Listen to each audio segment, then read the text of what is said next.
যে ভারত প্রতিদিন প্রায় ইরানকে ডিপ্লোম্যাটিক স্তরে সাপোর্ট করেছে, সেই ভারতেরই দুটো ট্যাঙ্কারের উপর এবার ইরানের সেনাবাহিনী গুলি চালালো।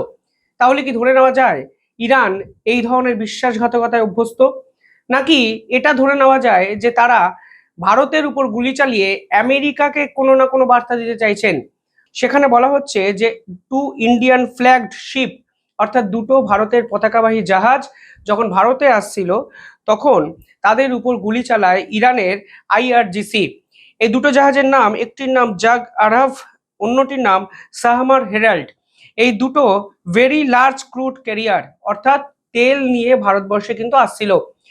নাবিকরা প্রাথমিকভাবে আতঙ্কিত হলেও পরবর্তীকালে দক্ষতার সঙ্গে নিজেদের প্রাণ বাঁচিয়ে নেন এবং আজকের দিনে দাঁড়িয়ে নিহতের কোনো সংখ্যা নেই। আহত হয়তো হতে পারেন কেউ বা কেউ। কিন্তু এই প্রেক্ষাপটে দাঁড়িয়ে সব থেকে বড় প্রশ্ন হলো, হঠাৎ করে ভারতকে কেন টার্গেট করলো ইরান?